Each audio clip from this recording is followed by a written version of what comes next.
Hey guys, this is the remodel recipe, and we are going live in 10, 9. We are live, guys. This is the remodel recipe. Ladies and their husbands, you want to learn about how to design your kitchen that you love instead of spending 80 grand on a kitchen that you hate? Let's do a deep dive today, guys. Let's stick around so we can help you be confident that you're ready to call your contractor. But before we do that, let me tell you some hard to swallow facts that will ruin your kitchen if you don't know them. So, guys, these are things that we've had personal experience with working in the contracting world. So, contractors, one thing that most contractors won't tell you, but we're going to, is that contractors very often are not designers, they're tradesmen, first of all. Number two, contractors will very often give you whatever you ask for, and that can lead to issues. So you, if you're educated, then and they give you whatever you ask for, that's fine. But if you're just going into it blindly, that's not great. Same thing with kitchen designers. If they're not highly experienced and they don't know how to do the design process with correct questions, then they're also not guaranteed to give you a good kitchen if you go into it without knowing what you're doing, without having some prep in mind. So, honestly, as a contractor myself, I've talked with lots of remodelers and tradesmen, and they'll actually tell me stories about how their client asked for something and they were just like, well, they asked for it, so let's do it. And they didn't, so either A, those contractors or tradesmen didn't know it was a bad idea, a bad design, or they didn't know how to tell them, no, this is a bad idea. And so then everybody loses in that situation. So let's try to avoid that. Let's get into this and how you can actually do the beginning phase of starting your design for your kitchen remodel. And but we do have Tim here. So, hey Tim, talk to Hey, me, buddy. Tim. Who are you? What should we know about you today? Been in the industry 42 years, 18 years actually as a designer and certified kitchen designer, certified bath designer, that kind of stuff. Lots of classes to learn that skill. And then general contractor as well. So, got a pretty good background, been doing it a long time. It's what I love.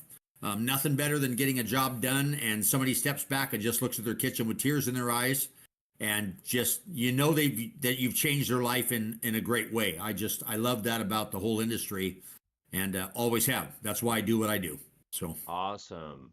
So let's get into the preliminary questions that you want to ask yourself when you're thinking about remodeling your kitchen. You haven't called anyone yet necessarily, but you want to have these in your arsenal. You want to have this list kind of figured out, or at least have already gone through them in your head. Hopefully, write them down. That would be even better. But before we get into that, I want to tell you why you ask these questions. So, this principle that I'm going to tell you is going to ring true throughout this entire live stream. And the principle is you want to focus on what problems you want to solve with your new kitchen versus absolutely. what things you want in your kitchen. So keep this in mind. You don't, if you just focus on what things you want in your kitchen, then you'll just get a list of things from Pinterest, woo, and then you'll smash them all together and they'll look like uh, a terrible Like they salad. shouldn't. What's that? Yeah. Like they shouldn't. Like they shouldn't, yes. So, do you agree with me, Tim, about this? Absolutely. Absolutely. Awesome. So let's get into the questions without further ado. And then we're going to go through the questions and then we're going to kind of role play so that you can see kind of how these questions actually inform the end result. and the solutions, because if you can answer these questions for your designer, for your contractor, then they're much more likely to be able to solve your problems for you and give you suggestions. And so the first one is, what's the worst thing about your kitchen right now? I'll just go through the list and then we'll go through them deeper. So what's the worst thing about your kitchen right now? It could be it's cramped, it's dark, it's broken, it's smoky, it's all of the fill in the blank, right? What do you not feel good about in the kitchen? Then the next one, it's sort of the same, but it's in a different, from a different angle. What's it like to cook or spend time in your kitchen? So if you frame it that way, then you kind of actually get those feelings and you can actually imagine yourself in the space and going, oh yeah, I have to reach too far for this and I have to walk all the way over there, and I can't hear, or nobody can see me from when they're in the living room and I'm trying to cook and they can't hear what I'm saying, or they don't engage with me, I feel ignored, blah blah blah. Then those each of those answers to that question can come with a solution. So then, is there something about the layout or the design that frustrates you? So then it's just another angle where you can give more specific answers. Does anything in your kitchen, now we go to positives a little bit.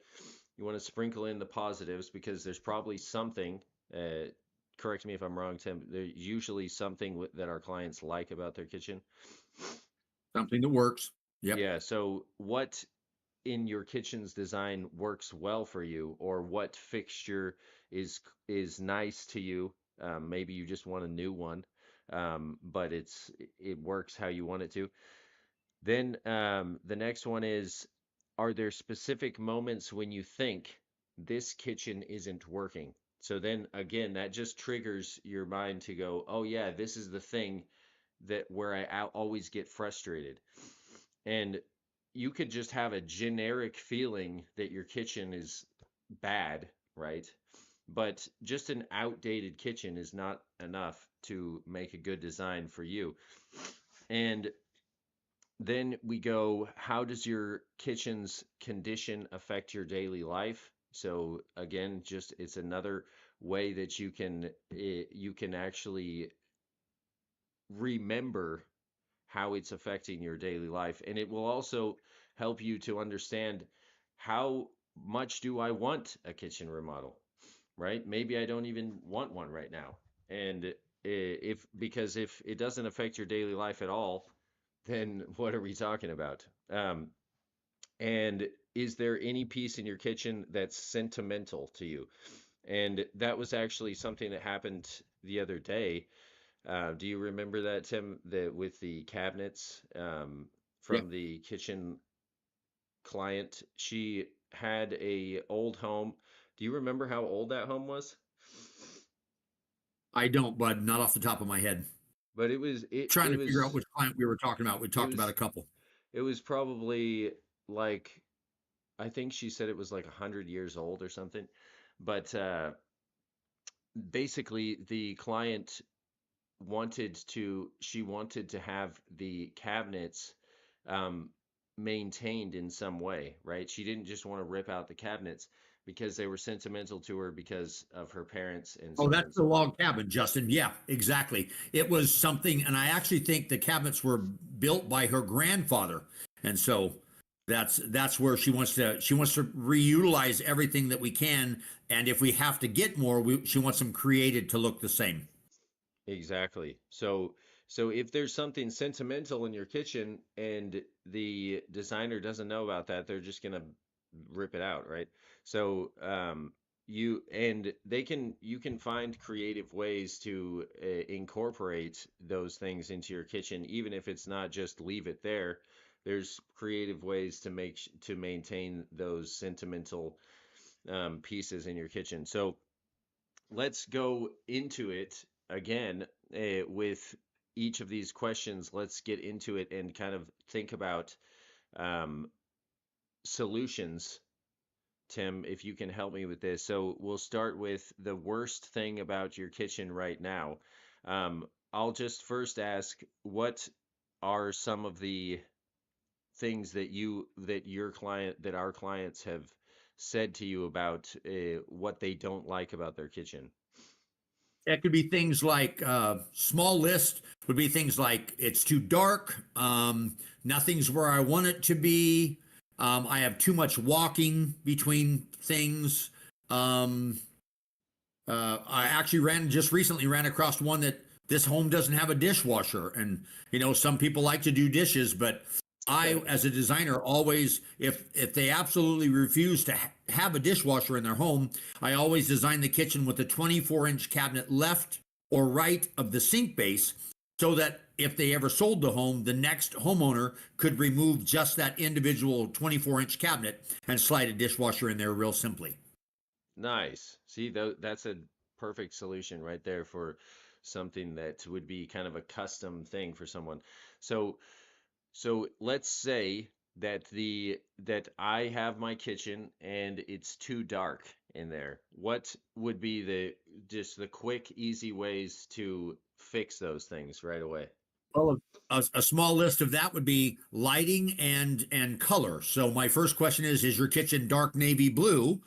We could lighten it up with color. You can always lighten the kitchen with under cabinet lighting, with different can lighting, with a different light fixture, with LED or a 5,000 watt 5,000K light system rather than a 2000K, which is more of a soft light rather than a bright white or even sliding into the bluish white light.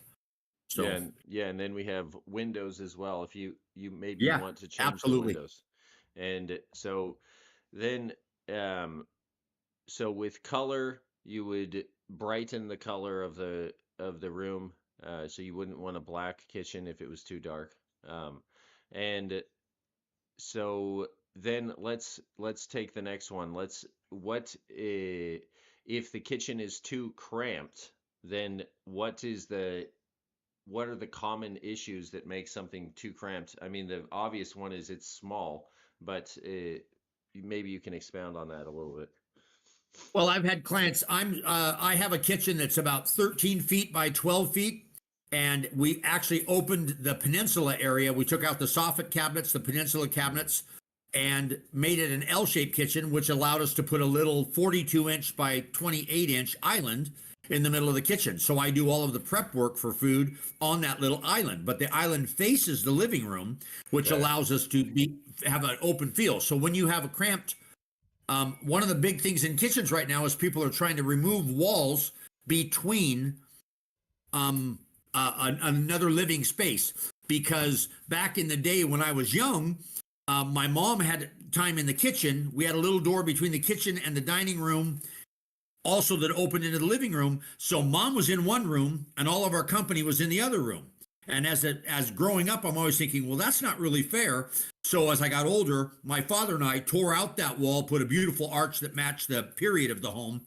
And so when mom was working, now her friends would walk in there and visit with her while she was fixing something. And it was really cool. So you can tear out, you want to be careful about load bearing walls. As long as it's done properly, we don't have a problem with that. But when it's cramped, it's what's in the kitchen. Do you have an oversized fridge that doesn't fit in your little tiny apartment kitchen or a little tiny condo kitchen that you purchased? Or is everything in your kitchen too big? Or do you just not have the right amount of things to store things properly?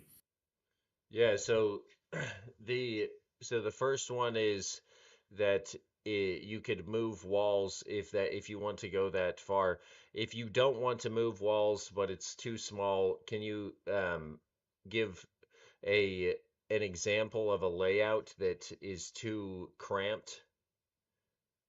Well, that again, like I mentioned last week, is that working triangle where your stove, your sink, and your refrigerator are too close to each other. Then you end up with very little room for one cook to work in there, let alone if you like to cook with your partner in some way. Somebody's trying to do dishes and the stove's right beside the sink. That's a difficult thing to do. You have no place to set stuff off the stove. So some counter space on each side of those things is important. And So it's just some kitchens are just designed so small, you have to find ways, creative ways, to make them seem bigger. One of the things that in a lot of older homes, they have a soffit above cabinetry. Okay, a soffit could be nothing more than 2x2s and sheetrock covering it, just so they didn't take cabinets or have a dust space on top of those cabinets. Well, if those soffits are removed, you can change from 30-inch tall cabinets to 42 or 39 or 36-inch tall cabinets and pick up cabinetry all the way around the top. And people say, my wife personally is rather vertically challenged. She's on the shorter side of 5 feet, so those top shelves she can't reach. But you're able to put the things up there that you only use at certain times of the year, so it allows all of the stuff that she can reach to be down closer to her access. Nice. Yeah, I actually saw someone who I saw a kitchen design where you basically kick the bottom cabinet and it pops open a step that you can step Yeah. onto, and then you can Yeah. get the stuff off of there. My kitchen has cabinets that are high up because I'm tall, so I like to have things tall, but it also makes me feel like I'm important, right? Because then people have to ask me to get stuff, right? Now, Yep. so then the next thing is so if it's too cramped, it's too dark, um, there's let's move to the next question actually. So then the what's it like to cook or spend time in there? So in your kitchen. So let's say that I um that I want to feel more included in the um company's area. The people can't just be standing in the kitchen because I have to do stuff in there. Or whoever's doing the stuff wants to feel included, and they feel like they're excluded. What are the quick things that you do um, to fix those? We can go from small changes to big changes. Changes could be something as simple as removing the door that separates the kitchen from the rest of the house. But at least the last several kitchens we've done at Livewell, we have removed not let's see, the Strand home, we end up removing a load bearing wall and putting in a beam from end to end, so that their kitchen now had no was their kitchen was a galley kitchen, and we did it so then it was the sink was still on the exterior wall, but the stove wall now had a downdraft and cabinetry on each side of it, and we put the load bearing beam with a pillar at each end, so we created this gorgeous island with a raised bar that they could sit at, to sit, in the living room portion. They could sit at this raised bar and visit with everybody in the kitchen. It opened the kitchen up to the entire rest of the dining room and kitchen, making the dining room, kitchen, and living room one great big space, but in three separate areas. And so it definitely let the cook become part of all the entertainment and activity going on in the rest of the space, and just really blew it up. And the pillars helped hold up the load bearing wall, so it wasn't like we had to we had to check footings under the house in the crawl space to make sure that the beams were supported properly, and the weight carried all the way to the ground. But yeah, that was and I think that's the best way to do that, is to open the space up so that the kitchen now becomes part of the rest of the house. And they're starting to realize that. That's one of the hottest things in design right now, is the fact that they built a kitchen separate, usually to the back of the house, back in the early 1900s, 1930s, 1940s. And now they're realizing everything, Bible study, prayer meetings, family get togethers, birthdays, whatever it could be, always takes place around food. And food takes place in the kitchen. So if you can open up that space, man, you can really change the layout and the function of the house. Yeah, so just to recap that, you have you open up a wall, and usually sometimes it's a load bearing wall, so you would have to have an engineer approve change of the load bearing wall, get the correct beam there, and then you can open up that space. So an open concept. The other one is the bar. So maybe there's not a wall, but the kitchen is an L shaped and it's closed off. And maybe there's just a little small opening to go through, but there's no seating space. So if you make it into a bar stool area, then everyone can be around that. And the other thing that I was thinking is most of the or some lots of kitchens have the basically it's an L shape, right? And so the part that faces out towards the living area or the adjacent space is closed and only open on one side. But I've seen also where they make it so that basically there's a space that you can work on, but it's right in the middle of that space, but there's a walkway on both sides. Yeah, yeah, absolutely. Almost creating a little island. Yeah, so you could just have an island in the middle, right? But also you could have it on it basically like an island on the edge of the kitchen, and you're able to walk around in a circle around the that space. So those are things that if you think about what it's like to spend time in your kitchen, then you can reverse engineer all of those things out of your kitchen, right? Instead of just seeing on Pinterest something that's, a nice color and then putting it in there. So then, the is there something about the layout or design that frustrates you?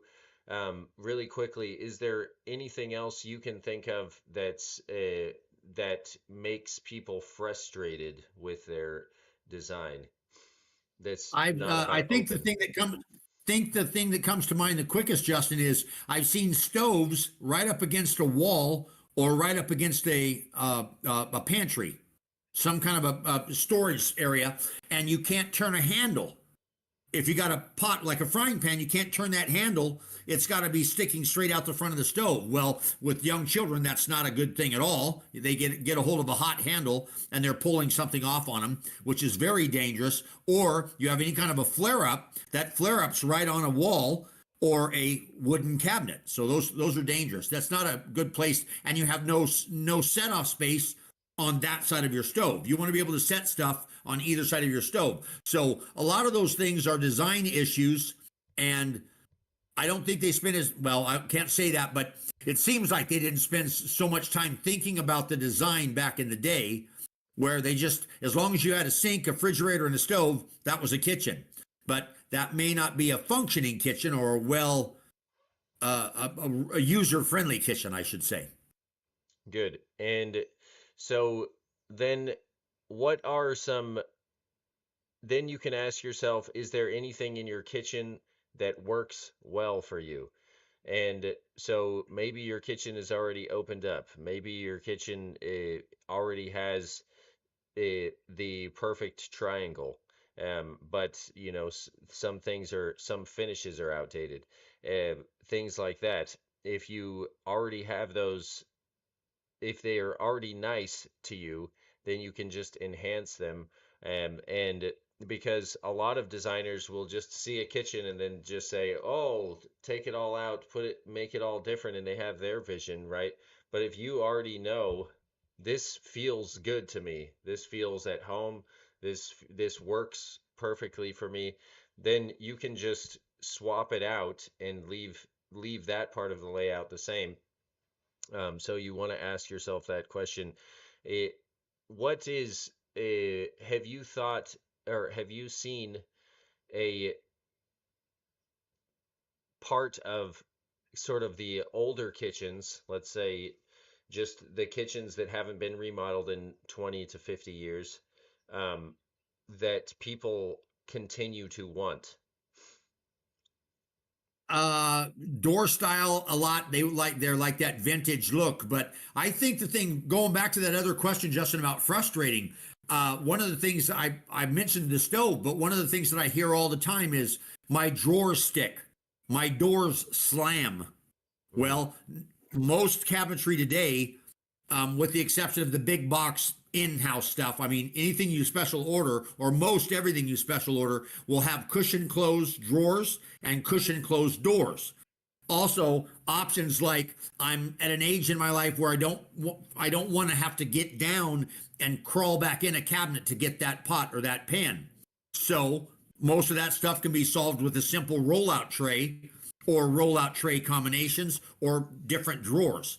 So the the best way to do it is if you were to reface your kitchen, get new doors and they make it look pretty on the outside. It's like painting a 57 Chevy. Well, it looks brand new, but it still has a 57 Chevy motor and a 57 Chevy interior, and the trunk still smells mildewy. Yeah. Okay, so if you're going to redo it, then you want the motor to run good and the seats to be nice and it to smell like a fresh car. And that's kind of what rollout trays and new doors and new drawers with cushion close, those kind of things really take some of those frustrations away. You pull the drawer out, and every time you do, it falls out of the cabinet and your silverware falls all over. Yeah. That One can be second. frustrating. My wife is calling. Hold on a second.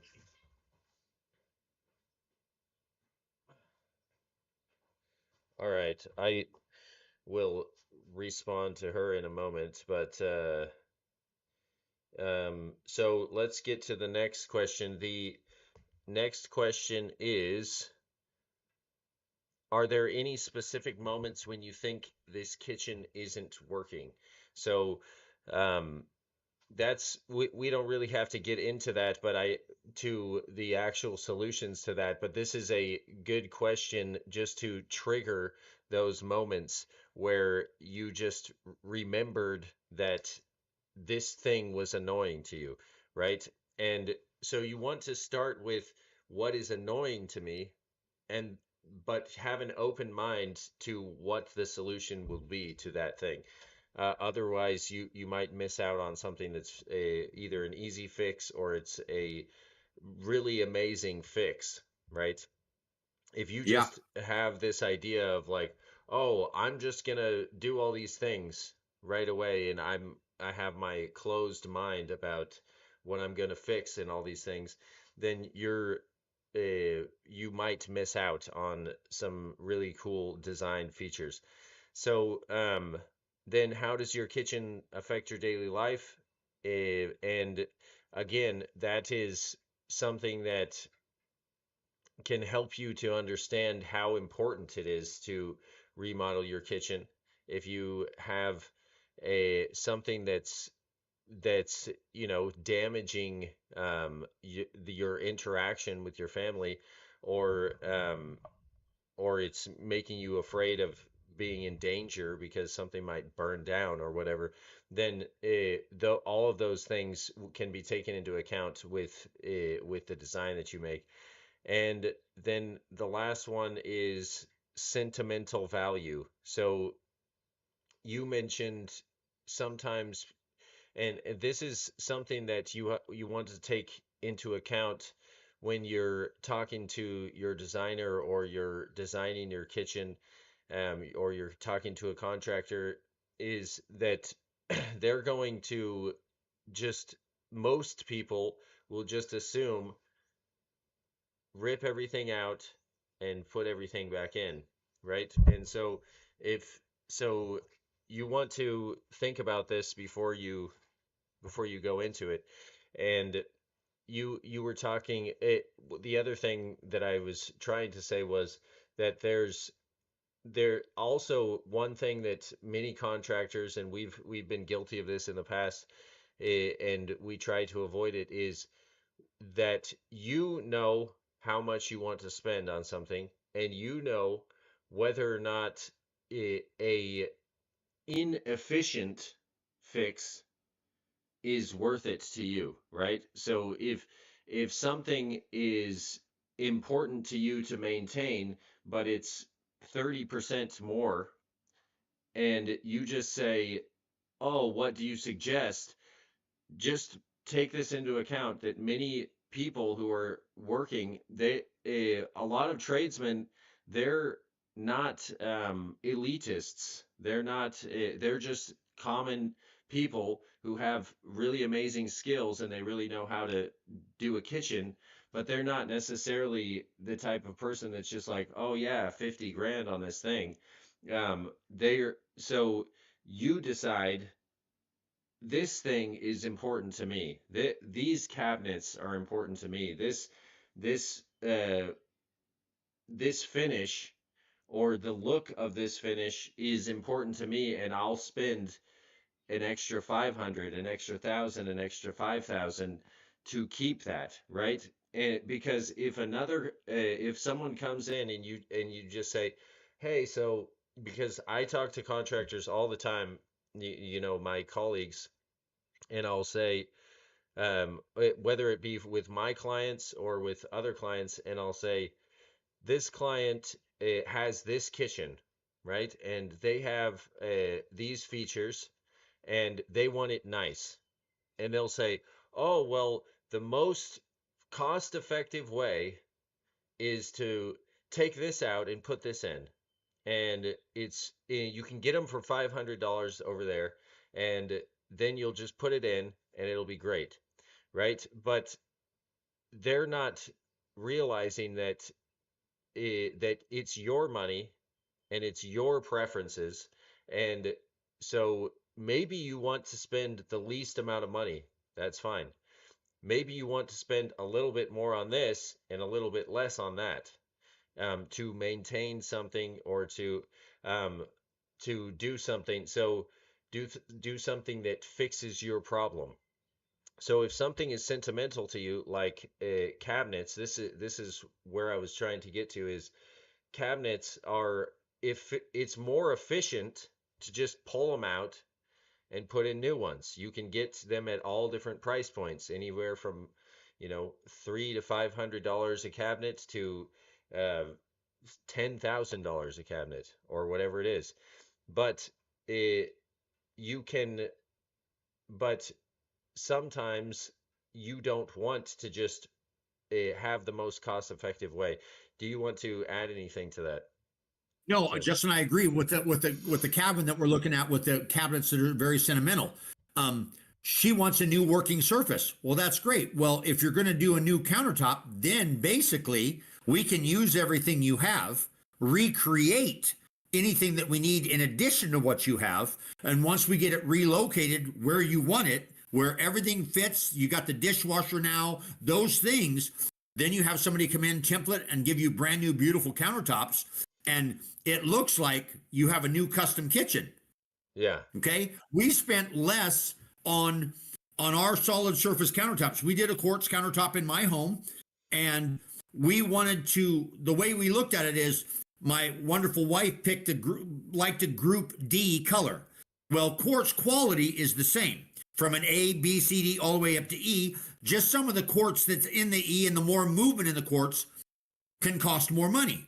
Well, when we start doing that, it seems like every time you go up another grade, you're going up 8, 10 to $12 per square foot.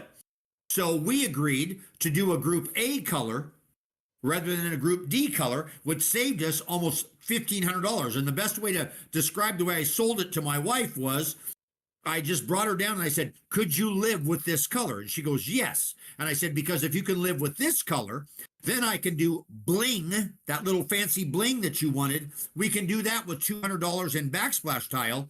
And we'll have enough money left over from the group D color. We can have 3 nights at the beach. Well, that sold the project. She was into that. She gets her countertop, she gets a beautiful backsplash, and 3 nights, all expenses paid at the beach with her husband. So, That's yeah, awesome. Yeah, that's a good yeah. story. So the the the most efficient or the most cost effective way might be what you want, right? But it might not be what you want. And if you just that like I'm trying to give you insight into the mind of lots of tradesmen, is that they did their kitchen themselves, right? Because they grew up with wooden spoon in their mouth, like Tim said. So they they know what it's like to, they say, "Oh, I can spend a few grand on this fixture because I can install it," right? Or I can spend nothing because I can make it, right? Yeah. Uh, and I just have to buy the wood or whatever. But the person, if you're the client, you don't want them to design it with that in their mind. You want them to design it how you want to spend your money, right? And so if you can answer these questions for them and say, this is more important, right? I don't even want a open concept. So don't make me spend 15 grand on an open concept. I don't even, or maybe I do, but, or I don't even want the marble countertops. So I don't want you to skimp over here with the layout so that I can have marble countertops. I want you Yeah. to spend the get the A level quartz that's cheaper, not that's more cost effective, so that I can have the most amazing island in the middle, Yeah. right? We had Yeah. a customer who had like what was it like a 15-foot island? Yeah. 16 feet, 2-inch island by 38 inches. Yeah, that was Look like a amazing. shuffleboard. Justin, we talked about this when we started thinking about creating this blog, and the fact that we want the customer to be informed so they can make an informed decision for what's best for them, not for the contractor, not for the kitchen designer, not for their guy that issued their permit for their job. So that when the job is done, they got what they wanted. Yeah. Okay. Might have been a little more than they were hoping to spend, but when it was done, they got their dream kitchen. Yeah. And we believe, at Livewell, that can happen. You can get that without, having to give up a kidney and your half your liver, So, Yeah, or you can spend all of your money on it if that's really what you want, right? absolutely. Nobody that's an important thing that you need to be assertive about is I want to save money over here, or I want to save money on all of it, or I want to go all out on all of it. And when you give that information to the person, then then they're not assuming things for you, and they will assume. They will assume, and Yep. especially if you don't have somebody who's making sure to draw those answers out of you. If they just come in and they say, "Oh yeah, your kitchen's old. So we can fix it. What do you want to do?" And then you just say, well, make it nice. Okay. And they'll make it nice for maybe more than you want, maybe less than you want, and maybe they won't solve any of your problems. So And those they'll are the make it questions. nice their way, Justin, not the homeowner's way. Yeah. And there's lots of things to take into account. We can if you guys have questions about this, put it in the comments or send us an email. We can there's other considerations like are you going to sell the home soon? Then Yeah. your design is going to be different. Do you want to live in this house forever? It was inherited to you by your parents and you never want to sell it? Okay, then we can do something different. Um, so you want to make sure that you take those things into account, and we can talk about those topics as we get those questions. And we've answered some of the questions that our clients have asked us, um, and hopefully this will be helpful to you as well. And so yeah, just tune in to this channel on Thursdays at 5:30 until we tell you that it's on a different day or something like that. But for now, that's where we're at, and it's 5:30 Pacific time, and hope to see you guys there. Peace.